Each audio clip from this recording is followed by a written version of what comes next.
Uma explosão.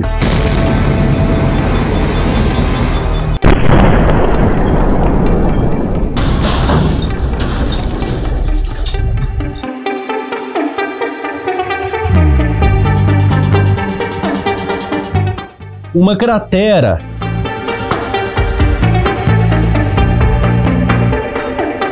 Nove vidas perdidas. O trabalho desafiador dos peritos.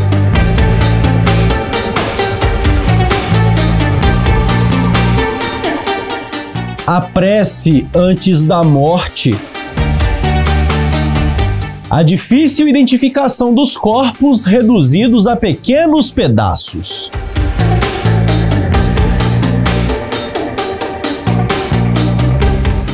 E se um corpo não fosse encontrado, como seria a despedida?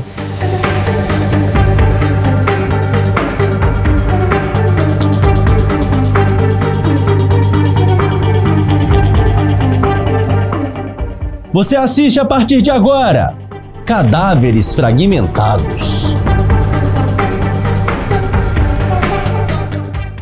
Uma tragédia e uma grande comoção nacional. A cidade de Quatro Barras, no Paraná, foi cenário de uma explosão impressionante que ceifou 9 vidas. No local, um cenário desolador e uma cratera. O acidente impressiona pela destruição e, principalmente, pelo estado dos corpos das vítimas.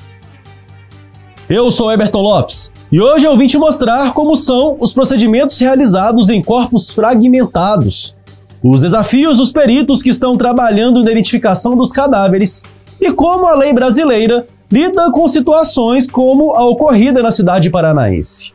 Este conteúdo foi sugerido pela inscrita Franciele Sacerdote, lá de Curitiba, no Paraná. E você também pode enviar a sua sugestão por meio das redes sociais do Vim Te Mostrar ou nos comentários aqui no YouTube. Ajude o canal a crescer mais ainda. Compartilhe este vídeo, deixe o seu like, inscreva-se e ative as notificações.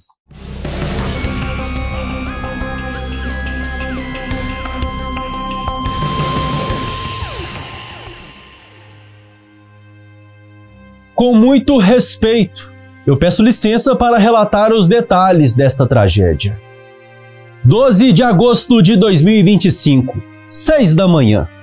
Enquanto os primeiros raios de sol iluminavam as paisagens da região metropolitana de Curitiba, um estrondo aterrorizante rompeu o silêncio da cidade de Quatro Barras. Uma explosão devastadora abalou as estruturas da fábrica Enaex Brasil, líder mundial na produção de nitrato de amônio e especializada na fabricação de explosivos e serviços de fragmentação de rocha, que são utilizados na mineração. O acidente ocorreu durante uma troca de turno, quando trabalhadores começavam a assumir suas atividades diárias na planta industrial. A explosão foi tão forte que deixou uma imensa cratera no lugar e gerou impactos sentidos a centenas de metros do epicentro. Fragmentos foram espalhados pelos arredores e tremores chegaram a ser percebidos em cidades vizinhas, como Piraquara, Pinhais, Colombo, Bocaiúva do Sul e até mesmo em bairros de Curitiba. Agora você vai ver imagens que nos fazem refletir sobre a finitude da vida e a imprevisibilidade da nossa existência. Eram 5h55 da manhã. 7 homens e 5 mulheres se reúnem para iniciar mais um dia de trabalho. Antes de qualquer atividade, eles mantinham uma tradição, faziam uma prece. 3 pessoas do grupo, 2 mulheres e um homem que não aparece nas imagens, deixam o local logo após o fim da oração. As 9 pessoas restantes permanecem na área de trabalho. Na sequência, o vapor d'água, utilizado para desentupir o material explosivo manipulado ali, começava a preencher a sala. De acordo com a empresa, a presença desse vapor fazia parte do processo e era algo considerado normal. Pouco depois, às 5h56 da manhã, as imagens mostram as 2 mulheres que haviam saído anteriormente. Elas se aproximam da unidade onde ocorre o envase e a embalagem dos produtos. Cerca de 1 minuto depois, o que parecia ser mais um dia normal de trabalho foi interrompido por uma tragédia: a explosão. A força do impacto foi devastadora. Das 12 pessoas que haviam se reunido para rezar, apenas 3 sobreviveram. A força do impacto foi tão avassaladora que espalhou fragmentos humanos e materiais por uma ampla área, tornando o processo de recuperação e identificação das vítimas extremamente complexo e desafiador. Diante da gravidade do cenário, uma força-tarefa foi mobilizada imediatamente, envolvendo o Corpo de Bombeiros, a Polícia Científica, a Polícia Civil e demais autoridades que garantiram a segurança do local e iniciaram os trabalhos. Com o objetivo de garantir uma busca metódica e eficiente em meio aos destroços, a área da explosão foi dividida em quadrantes. Esse procedimento permitiu uma varredura minuciosa, na qual cerca de 1000 fragmentos foram encontrados e recolhidos ao longo de 4 dias de trabalho. Entre os vestígios estavam restos humanos e materiais que exigiram extrema cautela no manuseio, tanto para preservar a integridade das evidências, quanto para respeitar as vidas que ali haviam sido perdidas. Equipamentos de proteção individual, como luvas, máscaras, aventais e outros acessórios, foram amplamente utilizados por todos os profissionais, garantindo tanto a segurança dos envolvidos, quanto a dignidade no tratamento dos restos mortais. O processo de identificação das vítimas foi baseado no rigoroso protocolo internacional de identificação de vítimas de desastres, amplamente reconhecido pela sua eficácia em tragédias de grande magnitude. A primeira etapa consistiu na coleta de amostras biológicas dos restos humanos encontrados, que foram enviadas aos laboratórios da Polícia Científica do Paraná para análises detalhadas. Paralelamente, foram coletadas amostras genéticas de familiares das vítimas, criando assim uma base de dados para comparação e identificação precisa. Além das análises genéticas, outros métodos complementares foram utilizados, como a papiloscopia, que envolve a identificação por meio de impressões digitais, quando fragmentos de pele mais preservados eram encontrados. Após o recolhimento, os fragmentos humanos foram cuidadosamente embalados e transportados em sacos especiais para cadáveres, projetados para assegurar a preservação das amostras.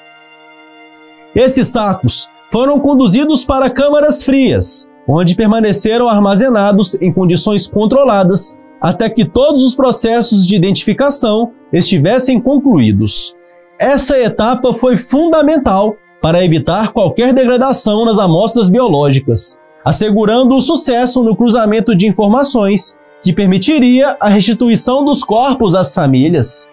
Em paralelo às análises técnicas, equipes de apoio psicológico acompanharam os familiares das vítimas ao longo de todo o processo. Reuniões foram organizadas para fornecer atualizações constantes sobre os trabalhos de identificação, garantindo que todas as famílias estivessem cientes das etapas em curso. Além disso, a Defensoria Pública do Paraná atuou oferecendo orientações jurídicas, enquanto a empresa Enaex Brasil prestava suporte logístico para os ritos funerários. Os funerais das 9 vítimas fatais foram marcados por profunda emoção e solidariedade.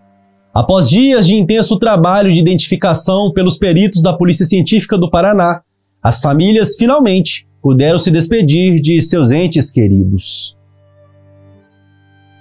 Os velórios aconteceram de forma individualizada, espalhados por diferentes cidades da região metropolitana de Curitiba, onde as vítimas residiam. A empresa Enaex Brasil ofereceu suporte logístico completo às famílias, auxiliando com o transporte dos corpos, os preparativos funerários e o acompanhamento psicológico. E se algum corpo não fosse encontrado? No Brasil, o Código Civil prevê casos específicos para lidar com a ausência do corpo, através do artigo 7º, que regula a declaração de morte presumida. Esse mecanismo legal é fundamental em situações como desaparecimentos em tragédias e catástrofes naturais. Para que uma declaração de óbito seja emitida em situações onde não há corpo, é necessário que a família entre com uma ação judicial, solicitando a declaração de morte presumida. Esse processo legal permite que, mesmo diante da ausência dos restos mortais, o falecimento seja oficialmente reconhecido. A decisão do tribunal é baseada em uma análise detalhada de documentos, depoimentos de testemunhas e, quando aplicável, relatórios oficiais que comprovem as circunstâncias fatais do ocorrido. As evidências apresentadas nesse processo são cruciais para a obtenção da declaração. Após essa análise criteriosa, e caso os argumentos apresentados sejam aceitos pelo juiz, a certidão de óbito é finalmente emitida. Esse documento tem enorme importância, pois serve não apenas para formalizar legalmente o falecimento, mas também para liberar a família a resolver questões práticas, como acesso a seguros, a partilha de bens ou até mesmo viabilizar cerimônias fúnebres e homenagens que ajudam no processo de luto.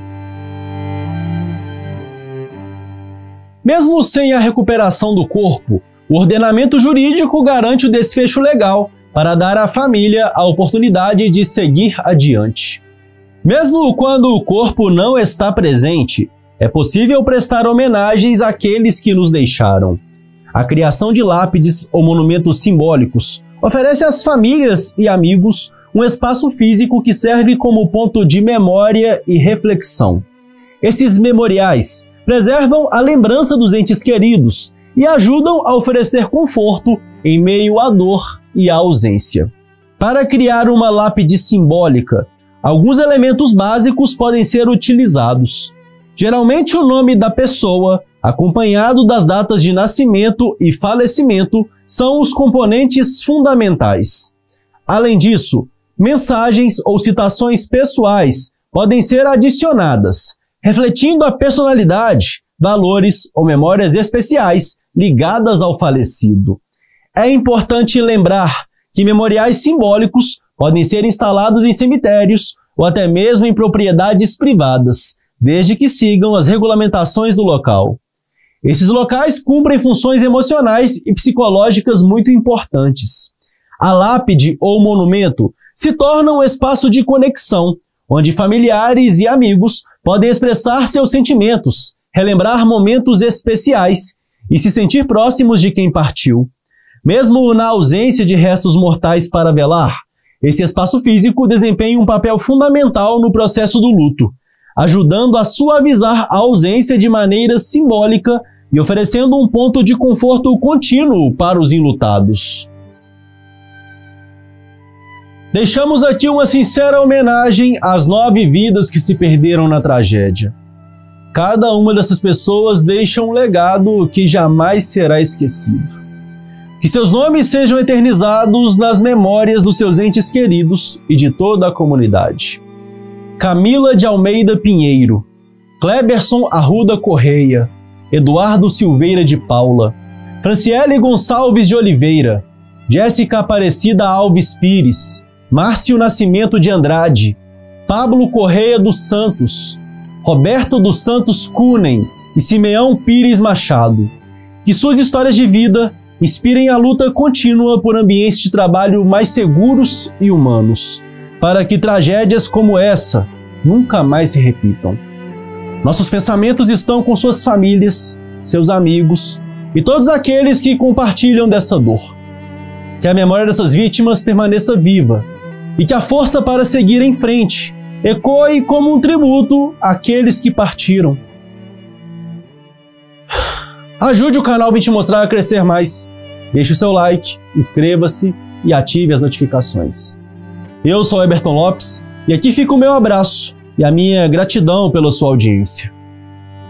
Até a próxima.